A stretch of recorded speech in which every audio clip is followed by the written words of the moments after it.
जय जोहार आदिवासी भाई लोगों। मैं हूं आपका अपना भाई गुड्डू भाई और आपका स्वागत है एक और नए वीडियो में। भाई लोगों, आप इनको तो जानते ही होंगे। जय जवाहर दोस्तों। कल ही हम बात करें कि उत्तर प्रदेश से कम पढ़ा लिखा व्यक्ति कल आपका डूंगरपुर आया कि हम आदिवासियों के बारे में, हमारे पूर्वजों के बारे में हम जानना चाहते हैं, ऐसा करके यहाँ आया। ये कपड़ा में बड़ी बात है, वो फर्स्ट टाइम आया।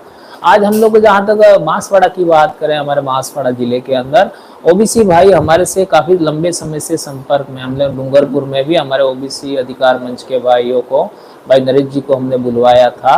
आज इसका परिणाम क्या है कि बांसवाड़ा के अंदर कई 8 से 10 ओबीसी समाज के विभिन्न जातियों को, जैसे दर्जी समाज हो गया, माली समाज हो गया, कलाल समाज हो गया, आपका भावसार समाज हो गया, माली हो गया, इस तरीके से 8 से 10 ओबीसी समाज की जो जातियां हैं उनको इनविटेशन कार्ड दिया उन लोगों ने और बुलवाया।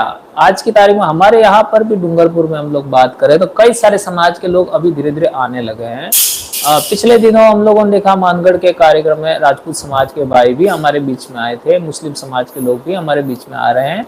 तो हमारे इलाके के अंदर हमारी जनजागरण को लेकर के हमारे जो विरोधी लोग हैं उन्होंने एक नैरेटिव सेट किया था कि ये आदिवासी लोग सभी गैर आदिवासियों के विरोध में हैं। यह बात अभी धीरे धीरे लोगों को समझ में आ रही है और लोगों को ये लगने लगा है कि यार ये तो बिल्कुल सही बात कह रहे हैं। आज भी हमारे लोग, कई लोग हमारा विरोध करते हैं, बहुत कुछ गलत कहते हैं, बहुत सारे लोगों में भ्रम फैलाने का प्रयास करते हैं, लेकिन हर प्रकार की बातें हैं वो धीरे धीरे लोगों में सच्चाई पता पड़ रहा है कि आदिवासी लोग हैं वो बिल्कुल सही बात बोल रहे हैं। आदिवासी परिवार के लोग कोई गलत बात नहीं बोलते हैं, धीरे धीरे लोग जुड़ रहे हैं। अभी हम लोगों ने देखा है कि आज सोशल मीडिया के माध्यम से या फिर दूसरे तरीके से कई सारे लोग मैसेज करते हैं। पहले ऐसा नहीं होता था कि हम लोगों को विश करते हो लोग। विश्व आदिवासी दिवस को लेकर सभी समाज के लोग हमको विश कर रहे हैं और हम लोग तो यहाँ तक कहते हैं, जैसा हमारा उद्बोधन भी जय जोहार है। जोहार का अर्थ ही सबका कल्याण करने वाली प्रकृति की जय होती है और जीव मात्र के कल्याण की बात हम लोग कर रहे हैं। आज पूरी दुनिया के अंदर देखें तो पर्यावरण को बचाने की बात कौन करता है, जंगल को बचाने की बात कौन करता है, पेड़ पौधों को बचाने की बात कौन करता है ना, पहाड़ों को बचाने की बात कौन करता है, नदियों को बचाने की बात कौन करता है, छोटे मोटे जीव जंतुओं को बचाने की बात कौन करता है, तो वो मात्र और मात्र आदिवासी होगा। आज हमारा अरावली पर्वतमाला की हम बात करें, करोड़ों साल पुरानी अरावली पर्वतमाला को खोद कौन रहा है? पूरे पूरे पहाड़ खोद डाले, पहाड़ों का अस्तित्व खत्म किया। जो करोड़ों साल से बने हुए थे पहाड़, उनको खत्म कर दिया गया। सुप्रीम कोर्ट ने भी कहा, हाई कोर्ट ने भी कहा, इसके बावजूद भी खनन हो रहा है। यह आने वाली पीढ़ी के लिए, इस सृष्टि के असंतुलन के लिए कितना बड़ा खतरा पैदा होगा। लेकिन वो कौन लोग कर रहे हैं? वे वो लोग कर रहे हैं जो हमारे देश में है ही नहीं, वो तो बाहर जा चुके हैं। उनकी कंपनियां यहाँ पर काम कर रही है और खुदवाया किससे जा रहा है? आदिवासी से खुदवाया जा रहा है। ये अपने आप में बहुत बड़ी बात है। तो हम लोगों को पर्यावरण को बचाने के लिए, प्रकृति को बचाने के लिए, पेड़ पौधों को बचाने के लिए, पहाड़ों को बचाने के लिए हम लोगों को काम करना चाहिए। और विश्व आदिवासी दिवस एक प्रकार से हमारे लिए प्रकृति उत्सव हो गया है। यह कोई धार्मिक त्योहार नहीं है, यह प्रकृति उत्सव है। यानी प्रकृति को हम कैसे बचाएं उसके बारे में हम लोग समाज में एक मैसेज दें। और मैं जहां तक मानता हूं, अभी जितने भी साथी मेरे को सुन रहे हैं लाइव में, और उन सभी से मेरा आग्रह है कि विश्व आदिवासी दिवस का कार्यक्रम कल हमारा जहां पर भी हो, आपके जिले में, आपके गांव में, कहीं पर भी, एक सबसे बड़ी बात याद रखनी है। यदि आप मेरी बात को समझते हैं और मेरी बातों को आप स्वीकार करते हैं, तो हमें कल के दिन में किसी भी सूरत में हम लोगों को नशे को उपयोग नहीं करना है। गाड़ियों को हम लोग चलाते हैं तो हमें अनुशासन और आपका क्या कहते हैं, सड़क के जो नियम है उनको फॉलो करना है। हेलमेट जरूर लगाना है और बिल्कुल किसी भी तरीके का हमको कल नशा नहीं करना है। वैसे हम लोगों ने प्रशासन को भी कहा है और मैसेज भी हम लोगों सबने फॉरवर्ड कराया है कि कल किसी भी सूरत में जितनी भी सरकारी शराब की दुकानें वो हर हाल में बंद होनी चाहिए।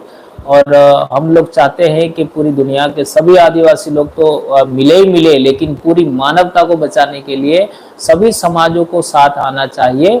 और आदिवासियों को ये प्रकृति बचाने के लिए, आपका ये पर्यावरण को बचाने के लिए और पेड़ पौधों को बचाने, पहाड़ों को बचाने, नदियों को बचाने के लिए, मानवता को बचाने के लिए, जीव जगत को बचाने के लिए सभी लोगों को साथ देना चाहिए।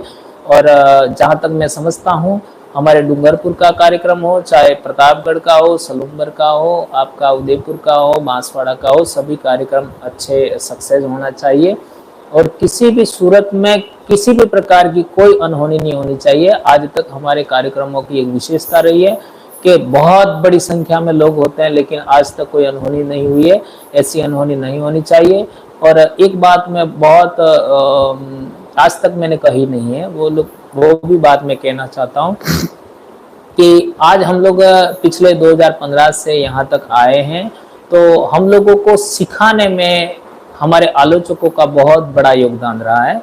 जिन लोगों ने हमको गालियां दिया, जिन लोगों ने हमको भला बुरा कहा, उन्हीं लोगों ने हमको सिखाया है और यहाँ तक आगे बढ़ाया। उनको जवाब देने के लिए हम लोगों ने नई नई बातें पढ़ी, नई नई बातें ढूंढी।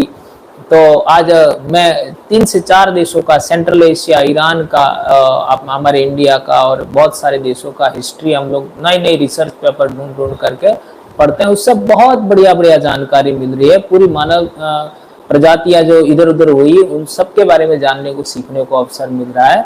यह अपने आप में बड़ी बात है। तो हमें जितना हमारा नॉलेज बढ़ रहा है, उस नॉलेज के आधार पे हमारा दिल भी बड़ा हो रहा है कि हमें सभी लोगों के बारे में सोचना चाहिए। कल जैसा सुप्रीम कोर्ट का जजमेंट है कल परसों, उसमें भी SC/ST के आरक्षण को लेकर के बहुत सारी बातें कही गई है जो हमारे लोग हैं इसको गलत मान रहे हैं। तो हमें उसको लेकर के भी समाज के अंदर और जन जागरण करना चाहिए। रिजर्वेशन, इसमें कॉन्स्टिट्यूशन की कौन कौन सी बातें हैं, उस पर विरोधाभास है और इससे क्या नफा नुकसान होगा, ये सारी बातें हम लोगों को समाज में अवेयरनेस लानी चाहिए विश्व आदिवासी दिवस के माध्यम से। और एक मैं सभी हमारे जो वक्ता लोग हैं उनको कहना चाहूँगा कि हमारे समाज में आज एक बहुत बड़ी समस्या पैदा हो गई है खान पान को लेकर के। जैसा साइंस भी बोलता है, शरीर विज्ञान भी बोलता है कि हमें हर हाल में सुबह 9 बजे तक का खाना खा लेना चाहिए, 10 बजे तक। तो आज हम लोग जितने हमारे समाज में काम करने वाले लोग हैं या स्टूडेंट है विशेष करके, वह 10-12 बजे तक तो ठीक है, लेकिन 1 बजे तक भी कुछ खाना नहीं खाते हैं। ऐसी बहुत सारी समाज में हम लोगों को बातें देखने मिलती हैं। तो इसको लेकर के हमें बच्चों को भी शिक्षित करना चाहिए, समाज को भी शिक्षित करना चाहिए कि हमें न्यूट्रिशन भरा या फिर आपका देसी भोजन जो हम लोग हमारे गांव में अनाज पैदा करते हैं उसको यूज़ करना चाहिए। और आज समाज में अवेयरनेस लाने की ज़रूरत है। आज तेल भी आ रहा है तो वह भी सही नहीं आ रहा है, घी भी आ रहा है तो वह भी सही नहीं आ रहा, सब्जियां भी सही नहीं आ रहे, फ्रूट्स भी सही नहीं आ रहे हैं। और ये सारी चीज़ें हमारे लिए बहुत घातक है, आने वाले समय में बहुत सारी बीमारियों का कारण बनेगी। इसलिए सभी आदिवासी लोगों से हम कहना चाहेंगे कि खेती बाड़ी बिल्कुल नहीं छोड़ना है, ऑर्गेनिक खेती बाड़ी करनी है, हमें पेड़ पौधों का नॉलेज हासिल करना है, जड़ी बूटियों का नॉलेज हासिल करना है और मानवता को आगे लाने के लिए हमें सभी समाजों के साथ भाईचारा कायम करते हुए हमें संवैधानिक तरीके से, लोकतांत्रिक तरीके से हमें समाज को आगे बढ़ाना है। इसको ध्यान में रखते हुए ही हमें कल बातें रखनी है। यदि हमारे कार्यक्रम में अन्य समाज के लोग आते हैं तो उनको भी थोड़ा थोड़ा भी समय देने का अवसर देना है।